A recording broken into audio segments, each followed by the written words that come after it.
안녕하세요. 저는 현재 양평에 거주하는 36살 여자입니다. 결혼한 지는 이제 6년 차입니다. 정말 너무너무 스트레스를 받네요. 매번 당하기만 하다가 이제서야 제자리를 찾은 것 같네요. 역시 할 말은 하고 살아야 되나 봅니다. 남편하고는 오랜 친구 사이입니다. 서울에서 살던 저희들은 학창 시절부터 한 동네 친구였어요. 서로 다른 대학에 진학하고 나서 남편이 군대에 가게 되면서 여태 서로 알아온 시간만큼을 떨어져 지내게 되었습니다. 그 뒤로 자연스럽게 연락을 하지 않고 지내다가 정말 우연찮게도 고향인 서울이 아닌 거기서도 가장 먼 광역도시에서 우리는 재회하게 되었습니다. 어쩌다 보니 둘 다 취업을 그쪽으로 하게 된 것이에요. 회사는 서로 달랐고 서로 같은 도시에서 취직했다는 사실을 모른 채 지내왔습니다. 명절날 서울 올라가는 시외버스에서 서로 같은 자리에 앉게 되면서 재회하게 되었습니다. 그렇게 자연스럽게 서울에서 한 번 보고 일터에 돌아와서는 자주 만나면서 인연을 키워왔어요. 그렇게 인연을 키워오다가 당시 남자친구였던 남편이 서울지사로 발령을 받게 되었습니다. 당장에 저는 회사 때문에 지역을 옮길 수 없는 상황이었는데 서로 그렇게 헤어지자니 아쉽더라고요. 장거리 연애를 하기에는 거리가 워낙에 멀다 보니 엄두도 나지 않는 상황이었고요. 그러다 남편이 저 하나 못 벌어먹이겠냐며 청혼을 해왔습니다. 다행스럽게도 제가 하는 일이 집에서 프리랜서 형식으로 일을 할 수 있는 일이었기 때문에 벌이 생각하면 한참 모자라게 되겠지만 이 사람과 함께 한다면 그 정도는 감수하지 못하겠어 하는 생각에 회사를 그만두고 나와 청혼에 응하게 되었습니다. 결혼 준비 같은 걸로 속을 썩거나 하는 일은 없었어요. 말씀드렸다시피 떨어져 있는 기간은 길었지만 학창시절부터 한 동네 친구였다 보니 양가 부모님끼리도 어느 정도 아는 사이셨거든요. 거기에 더불어 신우들도 저와 안면을 트고 지냈었으니 사실 서로가 어느 정도 친분이 있던 상태라 불협화음이 생기기에는 어려운 부분이 있기 마련이었어요. 동네 이웃들과도 서로 다 건너 알고 지내는 사이다 보니 괜한 소문나지 않기 위해서 서로 조심하는 부분도 있기 마련이었습니다. 저도 의식하지 않으려고 했는데 그런 이웃관계 때문인지 결혼을 준비하는 과정에서 필요 이상으로 신우들과 친하게 지냈다는 생각이 드네요. 신혼집을 친정과 시가가 가까운 한 동네로 구해서 그런가 원치 않는데도 어린 신우들과 엮이는 일이 참 많았어요. 막내 신우는 시도 때도 없이 찾아왔어요. 저희 사는 곳에서 조금 떨어진 곳에 혼자 대학 생활을 하며 자취를 하는데 꼭 시가까지 가면 되는 걸 뭐가 그렇게 눈치가 보이는지 저희 집 냉장고를 그렇게 뒤져갔습니다. 냉장고 문 벌컥 열어서 새언니, 우리 엄마 반찬 조금 가지고 있지요? 하면서 이것저것 다 꺼내갑니다. 시어머니 반찬만 가져간다면야 아무 문제 없지만 가끔 생각도 안 하고 이것저것 가져가면서 제가 아껴둔 우리 엄마표 김치라든지 반찬 같은 것도 가져가요. 처음에는 혼자 자취 생활하면서 얼마나 집밥이 고프겠어 하고 내두었더니 그 뒤로부터는 제 가방이나 옷에도 눈독을 들이더라고요. 뭐 때문에 빌려달라 학교에 입고 가보고 싶다 한두 번씩 조르듯이 부탁을 하더니 또 몇 번 빌려주고 나니 아주 제 것인 것 마냥 당연스럽게 가져가려고 하더라고요.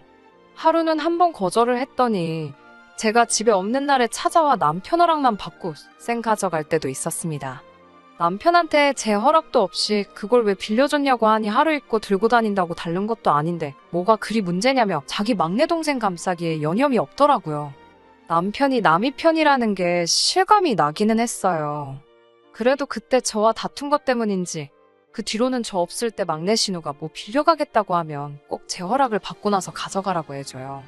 그건 참 다행인 부분이지요. 그래도 막내 신우가 저한테 허락받은 척 몰래 한두 개씩 더 가져갈 때가 있는데 남편이 그 정도만 해주는 부분도 고마울 따름이니 별다른 이야기를 하고 있지 않습니다.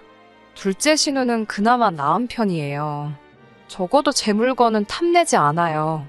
남편하고 연년생 동생이고 그래서 저랑도 나이 1살 차이밖에 나지 않습니다.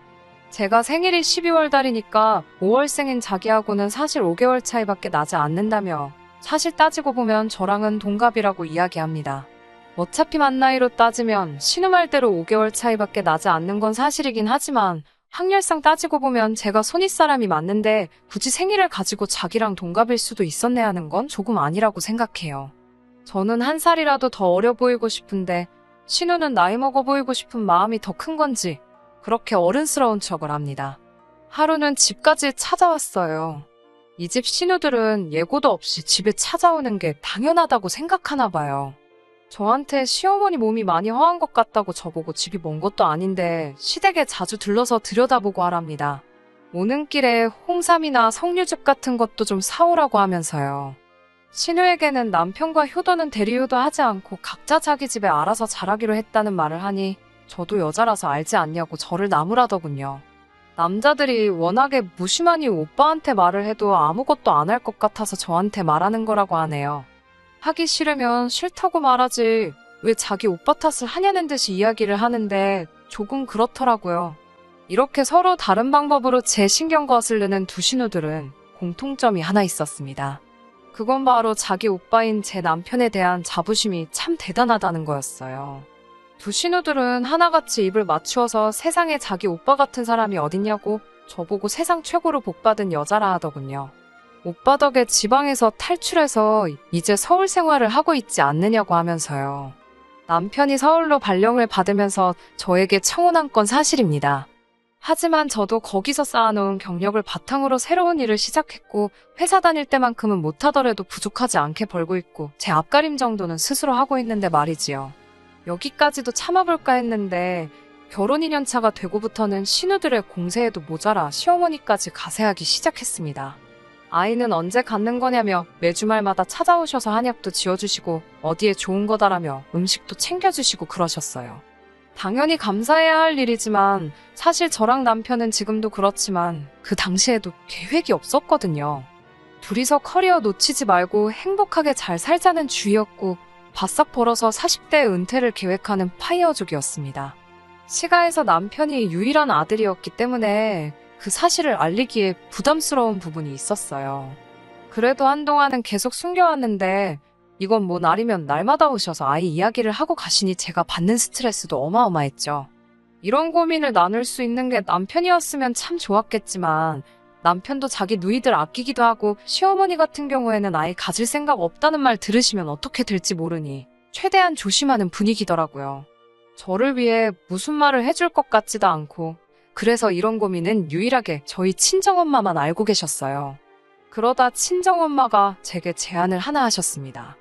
친정아버지 정년이 다가오는지라 은퇴 후에 텃밭에서 채소 가꾸면서 살 집을 양평에 하나 구해놓으셨는데 저희 보고 요양 목적으로 거기서 잠깐 살겠다고 하고 걱정 없이 지내는 게 어떻겠냐고 하시더라고요. 남편도 자기가 출퇴근길 조금 더 고생하겠다, 기차도 있고 해서 그렇게 어려울 건 없다고 긍정적인 반응을 보였고 저는 어차피 프리랜서로 집에서 일을 하고 있었으니 자택이 어디 있던 간에 크게 문제될 일은 없었습니다. 시댁 식구들에게도 남편의 개인적인 호기심으로 전원주택에서 살아보기로 했다고 잘 설득한 뒤 내려가게 되었습니다. 처음 3년간은 정말 좋았어요. 처음에 밤에 들리는 개구리 소리나 소똥 냄새 같은 게 어색했는데 의외로 장점이 많더라고요. 필요한 거 다 있고 텃밭에서 채소 가꾸는 건 물론 마당에서 불 피워놓고 바베큐도 해먹을 수 있었고요. 공기도 좋고 풀벌레가 많기는 했지만 또 의외로 파리나 모기 같은 건 없어서 참 지내기 좋았어요. 하지만 무엇보다 좋았던 건 시댁 식구들 관심에서 떨어져 살 수 있었다는 게 가장 좋은 일이었어요. 그러다 시댁 식구들하고 다시 엮이게 되는 일이 터지게 됩니다. 바로 재작년부터 시작된 코로나가 컸어요. 거리두기는 물론 강력한 방역수칙에 시댁 식구들 여름휴가 계획이 어그러져 버리면서 시작되었죠. 여름인데 어디 가봐야 밤10시면 전부 닫아버리니 누군들 그런 타이밍에 휴가를 가고 싶어 하겠어요? 그러다 생각난 게 저희 집이었나 봅니다. 저희가 살고 있는 집이라면 밤늦게까지 마당에서 바베큐를 하며 놀아도 아무도 뭐라고 하지 않을 테니까요. 별채가 또 따로 있기 때문에 인원 제한도 그 당시에 피하려면 얼마든지 피해갈 수 있었습니다. 처음에 저희 집에 놀러 왔을 때는 저희도 몇 년 만에 보는 시댁 식구들이었으니 아무리 제가 불편해서 떠났다고 한들 티를 안 내려 최선을 다해 대접해줬어요. 남편 식구들뿐만 아니라 시이모님부터 해서 명절을 방불케 할 정도로 온 식구가 다녀갔습니다. 예상했던 것보다 더 많은 인원이 와서 조금 당황스럽기도 했어요. 마당에 불 피워서 고기도 구워주고 잘 때도 불편하지 않게 각자 방 하나씩 차지해서 잘 수 있게 모든 방들을 다 열어줬지요. 간단하게 마실 맥주부터 각종 군것질거리 챙겨온 건 물론이고요. 아침에는 저희 차로 다 태워서 해장하라고 해장국도 먹여줬네요. 전부 다 저희 돈으로 해줬습니다. 시댁 식구들 비록 저희가 초대한 건 아니지만 웬만한 휴양지 못지않게 신나게 즐기고 갔나 봐요. 돈 한 푼 쓰지 않고 이렇게 할 거다 하고 배불리 먹기까지 하는 휴양지가 어딨었겠어요. 다 놀고 돌아가는 길에도 저한테 수고했다는 사람 아무도 없더군요. 뒷정리 해놓은 사람 아무도 없고 방에 쓰던 이불 개놓은 사람이라도 있으면 고마움까지 느껴질 정도였어요. 그래도 재밌게 즐기고 갔다니 남편 기가 사른 것 같아서 그걸로 퉁치기로 했습니다.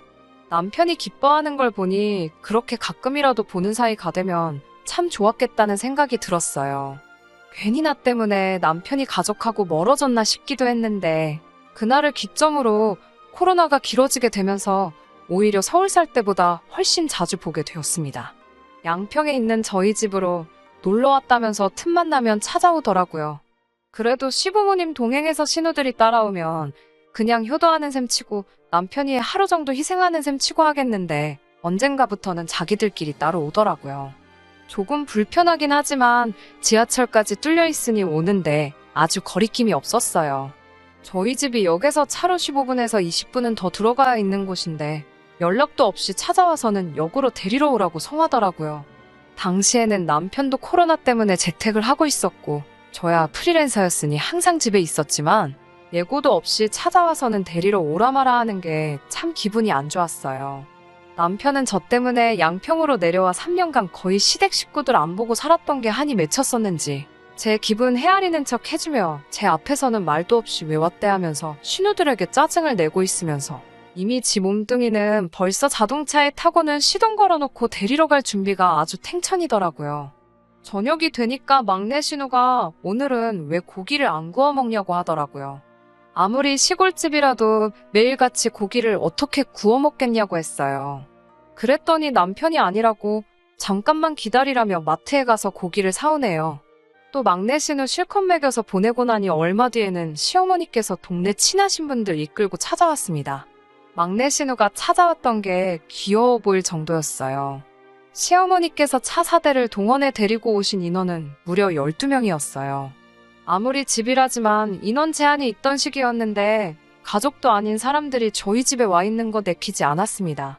자기 어머니 체면 세워준다고 사온 걸 보니 저도 여기 이사와서 돈 아낀다고 삼겹살이랑 목살만 구워서 먹었는데 어디 이름도 생소한 구경도 한번 못 해본 특수부위부터 소고기까지 잔뜩 준비했더라고요.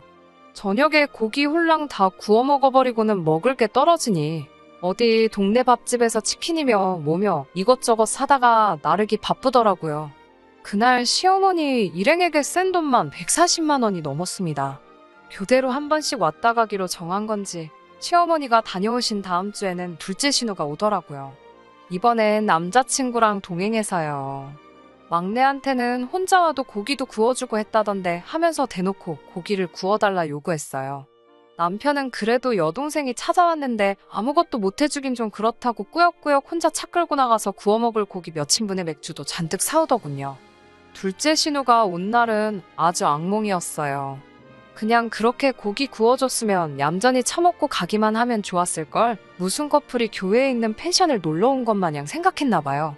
염치가 있으면 뒷정리라도 했을 텐데 저를 무슨 펜션 관리인 정도로 본 건지 아주 두 사람이 사랑한 흔적을 여기저기 남기고 갔더군요.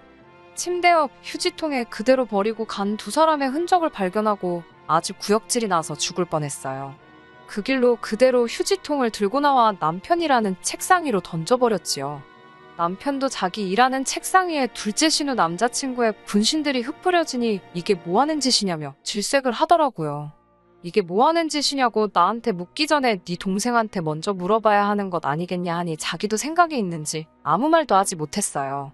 남편한테 너네 식구들한테 똑바로 말하라고 이제 우리 집에 찾아오는 일은 없으면 좋겠다고 말하라고 했어요. 정말 호의가 계속되면 권리인 줄 아는 염치 없는 사람들을 위해 제 에너지를 더 이상 소비하고 싶지 않았습니다. 그렇게 또 시댁 식구들하고 한 번 더 연을 끊고 살게 되는 줄 알았습니다. 1년이란 시간이 지났음에도 불구하고 상황은 나아지지 않았고 코로나가 장기화가 되면서 남편이 다니고 있던 회사에 결혼이 엄청 많이 생겼던 적이 있습니다. 급기야는 남편이 처음 취직했을 때 몸담았던 지방광역도시로 출근을 해야만 하게 되었어요. 2달 정도의 장기 출장이었고 회사에서는 직원용 오피스텔을 내어준다고 했습니다. 아무래도 혼자서 가기 싫어하는 남편을 위해 저도 따라가게 되었어요.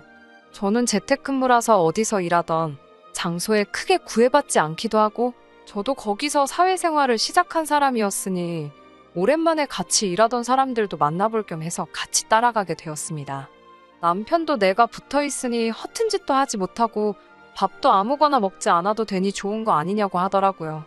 회사 생활하면서 출장이 몇 번 있었는데 제가 저녁에는 구경도 하고 데이트 삼아 따라갈까 했을 때 무슨 일 하러 가는 게 놀러 가는 건 줄 아냐며 거품을 불며 반대하던 남편이 웬일인가 싶었어요. 꿍꿍이가 있을 거라고는 상상도 못했죠. 출장이 끝나고 돌아온 그날 저희 양평집에 펼쳐진 광경에 남편을 아주 비오는 날 먼지나듯 패서 밖으로 내쫓아버렸습니다. 코로나 길어진 만큼 휴가를 이번에도 못 가게 생겼으니 시댁에서 또 저희 집 한번 오고 싶은 생각이 계속 났는가 봐요. 저한테는 물어보지 못하고 남편하고만 따로 연락을 했던 거예요. 남편도 자기 가족들 생각은 간절한데 제 눈치 보느라 어떻게 하질 못하니 돌아버릴 상황이었던 거죠. 그러다 마침 자기가 장기 출장이 잡히게 되면서 의도적으로 저를 꾀어내 같이 출장길에 오른 거였습니다. 집을 비워놓고 그 집을 시댁 식구들한테 오픈을 해버렸네요. 그래, 차라리 그렇게 계획적으로 저 모르게 할 거면 뒷정리나 똑바로 해놓았다면 이렇게까지 되지는 않았을 거예요. 지들 집도 그 꼴로 해놓는지 아주 난장판을 해놓고 갔더라고요. 숯불 관리는 그래도 꼼꼼히 한 건지 다행히 집에 불이 나지는 않았더군요. 놀러와서 처먹은 음식물이며 방 안에 뒹굴고 있는 술병까지 아주 난리도 아니었어요. 아무리 염치 없는 사람들이라고 해도 남편이 저 몰래 집을 사용할 수 있게 해준 건데 이렇게 해놓은 걸 보고 나니 그때부터는 시댁 식구들이 저를 먹이려고 일부러 그랬다는 생각밖에 들지 않더라고요.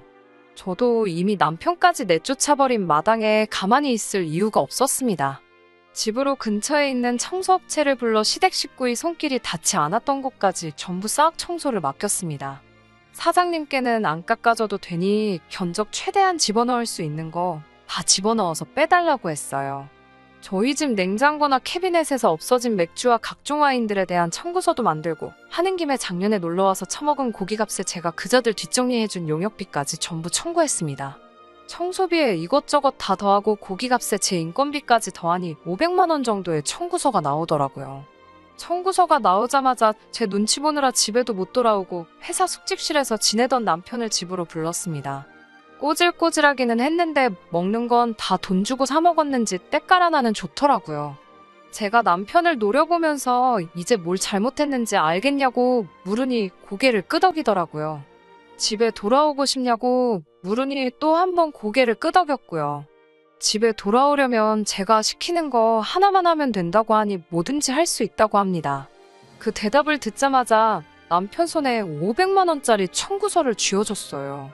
작년부터 해서 너네 가족들이 우리 집에서 먹고 마시고 놀면서 집을 개판 만들어 놓은 청소값까지 다 포함된 거니 책임지고 받아오라고 했지요.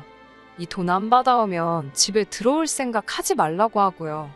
남편은 금액을 보기 전엔 알겠다고 하더니 500만 원이라고 적혀 있는 걸 보니 얼굴이 시뻘개지더라고요. 자신 없는 걸음으로 나가더니 어디서 빌려온 건지 500만 원은 받아서 왔더라고요. 시댁 식구들이 제가 청구서를 들이민 상황은 아는지 모르는지 확신이 없었지만 일단 남편이 가져온 돈은 제 개인 통장에 집어넣어 놨습니다. 무조건 남편만 호달굴 수는 없으니 남편에게는 어느 정도의 중재안을 알려줬어요. 너네 가족한테 잘하고 싶은 마음은 저도 이해한다고요. 저 때문에 가족들하고 떨어져 지낸다고 생각하면 저도 마음이 아프다고 말이죠. 가족들한테 잘하는 건 당연한 거라고 말해줬어요. 단지 제가 신우들에게 만만한 새언니, 시어머니에겐 막대해도 되는 며느리이고 싶지 않다고요.